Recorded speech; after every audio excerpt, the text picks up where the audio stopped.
नमस्कार दोस्तों, स्वागत है आपका अपने YouTube चैनल पहुँच सिखा तक में। दोस्तों, पिछली कक्षा में अभी तक हमने शब्द को पढ़ा। अब हम आज की क्लास पद से स्टार्ट करते हैं। दोस्तों, इसकी परिभाषा देखते हैं।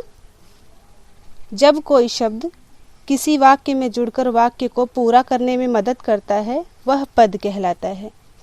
इसको हम इस तरह से भी समझ सकते हैं, वह शब्द जिसके द्वारा वाक्य की पूर्ति होती है वह पद कहलाता है।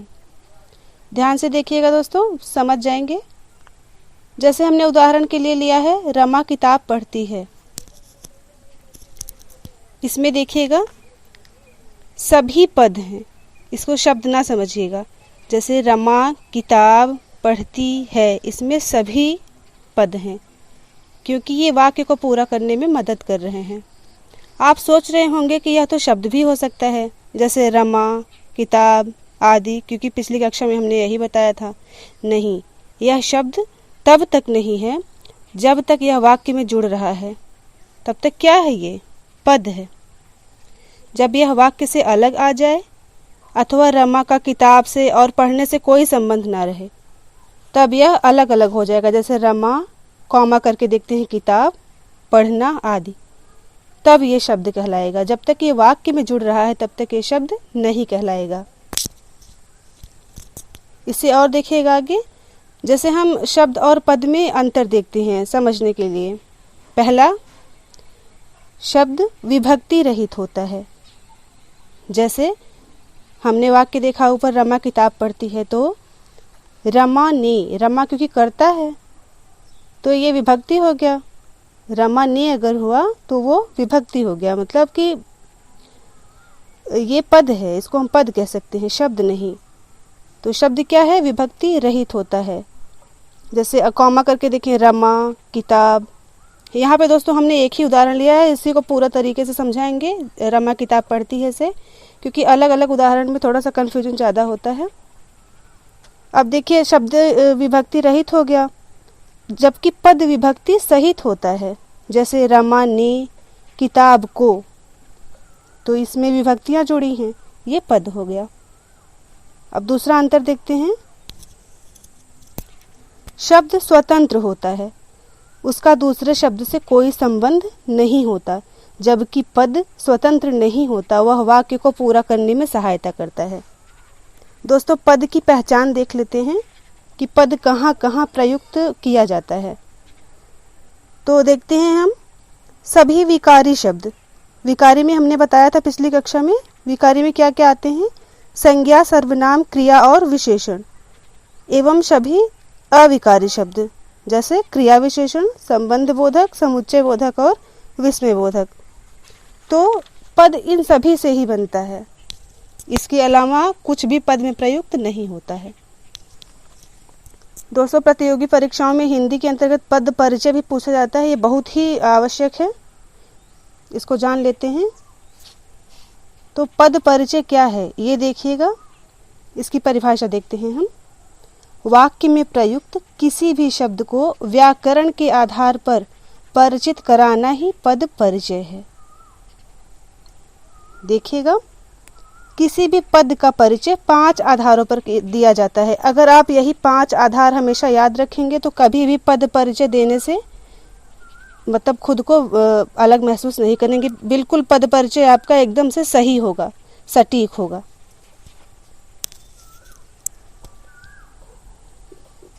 तो ये आधार देखते हैं।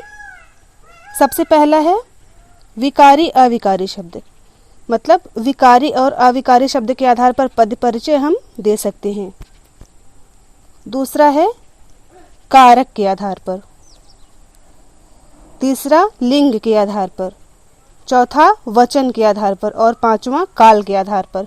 सबसे पहले हमने विकारी अविकारी शब्द कहा, इसमें आपने देखा विकारी 4 होते हैं, अविकारी 4 होते हैं, उसके आधार पर हम पद परिचय दे सकते हैं। दूसरा हमने बताया आपको कारक के आधार पर, तो कारक देख लेते हैं एक बार। कारक 8 होते हैं। कर्ता, सबका हम चिन्ह भी बताते चलते हैं यहाँ पे। कर्ता ने कर्म को करण से संप्रदान के लिए अपादान से अलग होने के अर्थ में, जहाँ पर अलग होना पाया जाए वहाँ पे अपादान होता है।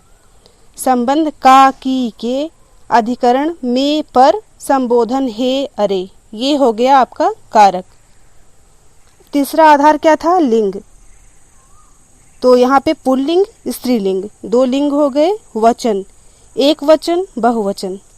काल भी आपको पता है, वर्तमान काल, भूतकाल और भविष्यकाल। इन्हीं के आधारों पर वाक्य में पदों की पहचान की जाती है और उसका परिचय दिया जाता है।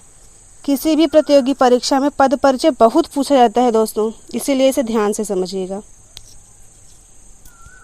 जैसे वाक्य है, श्याम भोजन पकाता है। तो आप लोग सोच रहे होंगे श्याम कुछ और नहीं सेंटेंस बना सकते थे, श्याम भोजन पकाता है ऐसा सेंटेंस बनाया। तो क्यों नहीं पका सकते श्याम भोजन? बिल्कुल पका सकते हैं। जब हम लड़कियां भोजन पका सकते हैं, महिलाएं भोजन पका सकते हैं, तो श्याम भी भोजन पका सकते हैं। हमने यहाँ पे एग्जाम्पल इसलिए ये लिया है कि लड़के ये ना समझें कि हम लोग पकाते भी हैं लेकिन ये लोग कभी बोलते नहीं। तो देखते हैं, श्याम भोजन पकाता है, ये हो गया वाक्य। यहाँ पर देखिएगा हम पद परिचय कैसे देते हैं। सबसे पहला हम किसके आधार पर देंगे? विकारी अविकारी शब्द, ये हमने बताया है आपको पहले भी। तो ध्यान से देखिएगा, यहाँ पर श्याम क्या है? विकारी शब्द है, और विकारी शब्द में क्या है? संज्ञा। तो दोस्तों संज्ञा में भी कई प्रकार हैं, जिसमें से श्याम क्या है? व्यक्तिवाचक संज्ञा। ये एक हो गया, एक आधार। दूसरे आधार पे देखते हैं, श्याम कौन सा कारक है? कर्ता है। और कर्ता क्या है? सबसे उसके साथ हम क्रिया भी देख लेते हैं इसका। तो यहाँ पे क्रिया क्या है? पकाता है। तो पकाता है का कर्ता, जो पकाता है क्या हो गया? क्रिया। पकाता है क्रिया का कर्ता कौन है? श्याम। तीसरा है लिंग। तो लिंग के आधार पर श्याम पुल्लिंग है। चौथा है वचन। तो वचन के आधार पर श्याम क्या है? एक वचन है, क्योंकि श्याम अकेले ही भोजन पकाता है, उसका साथ देने वाला और वहां पे कोई नहीं है। पांचवा क्या है? काल। तो काल में कौन सा काल हुआ? वर्तमान काल, क्योंकि वह भोजन अभी पकाता है। तो दोस्तों इसका पूरा पद परिचय हम, अगर आप विस्तार से इसको समझ लिए हैं तो इसको संक्षेप रूप देखते हैं, क्योंकि हमने आपको बता दिया है। जो परीक्षाओं में विकल्प के अंतर्गत पहचानना होता है हमें इसका संक्षेप रूप, वो देखते हैं।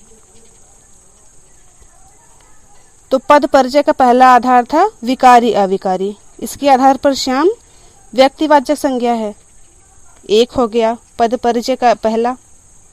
कॉमा करके उसके बाद लिखना है क्या? दूसरे आधार के अनुसार पकाता क्रिया का कर्ता, कॉमा करके क्या लिखेंगे? पकाता क्रिया का कर्ता, दो हो गया। उसके बाद तीसरे आधार से हम देखेंगे लिंग, उससे क्या देखेंगे हम? पुल्लिंग, ये कॉमा करके पुल्लिंग लिखेंगे। फिर वचन के अंतर्गत एक वचन, और अंत में काल में क्या है? वर्तमान काल। तो दोस्तों इसी प्रकार विकारी अविकारी शब्दों के अंतर्गत सर्वनाम, क्रिया, विशेषण आदि का भी पद परिचय पूछा जा सकता है। जैसे किसी क्रिया का पूछ लिया, तो जहाँ पे हमने अभी यहाँ पे लिखा था कि पकाता है क्रिया का कर्ता, तो आप लोग जैसे क्रिया का पूछता है तो वहाँ पर कर्ता का क्रिया भी कर सकते हैं, आप उल्टा भी कर सकते हैं, क्योंकि अगर क्रिया का पूछ रहा है तो आपको कर्ता से उसका पद परिचय देना होगा, और यहाँ पे कर्ता का पूछा है तो हम क्रिया से उसका पद परिचय दिया है यहाँ पे। तो आप अगर कभी भी पूछे तो इन्हीं 5 आधारों को ध्यान में रखिए, जिसकी सहायता से मैंने अभी आपको पद परिचय को स्पष्ट किया है। तो दोस्तों समझ में आ गया होगा आपको।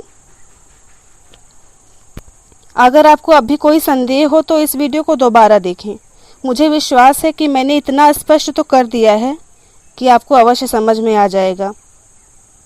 तो दोस्तों अब हम मिलते हैं अगले वीडियो में दूसरे टॉपिक के साथ। तब तक के लिए नमस्कार।